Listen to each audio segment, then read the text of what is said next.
Current ಎದಕ್ಕೆ ಹೋಗೈತೆ ಅಂತ ನಾ ವಿಚಾರ ಮಾಡ್ತೀನಿ. ಇದು ಅಮಾಸೆ ಬಂದ್ಬಿಟ್ಟೈತೆ. ಮತ್ತೇನಾಗ್ತಿ? ಎಲ್ಲಿಂದ ಬಂದೆ? ನಿಮ್ ಮನೆಯಿಂದ ಬಂದೆ. ತಕರಾರಿ ಕಟ್ಕೊಳ್ತಿದ್ನೆಲ್ಲ ಬಂದ್ಬಿಡ್ತಾ?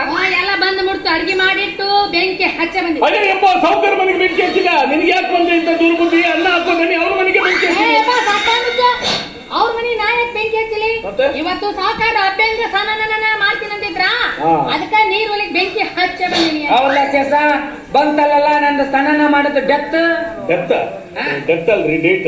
6ನೇ ತಾರೀಕು 10ನೇ ತಿಂಗಳು ಕಂಪಲ್ಸರಿ ನಾನ್ ಸ್ನಾನ ಮಾಡ್ಬೇಕು ಶೇಷ. ಹೌದು, ನೀವು ಸ್ನಾನ ಮಾಡುವಾಗ ಸಾಬೂನ್ ಯಾವ್ದು ಹಚ್ಕೊಂತೀರಿ? ಅದು ಇದಲ್ಲ, ಅದ್ರ ಎಷ್ಟು ಚಂದ ಐತ್ರಿ. ಅಮ್ಮಮ್ಮ. ಯಾಕೆ ನಿಮ್ಮಮ್ಮ ಸಿಕ್ಕಿಲ್ಲೇನು? ಅದ ಅಲ್ಲೇ ಹಸಿರು ಬಿಡಿಸ್ಕತ್ತಲ್ಲ ಅಮ್ಮಮ್ಮನ್ರಿ. ಅದು ನಾನು ಫಸ್ಟ್ನೇ ಮದುವೆ ಆದ್ಮೇಲೆ ಶೇಷ ದಾವಣಗೆರೆ. ಅವಾಗ ನಮ್ಮ ಮಾವ ಕೊಡ್ಸಿದ್ ನೋಡ್ಲ, ಇನ್ನು ಹೆಂಗಿದ್ದು ಹಂಗೆ ಐತೆ.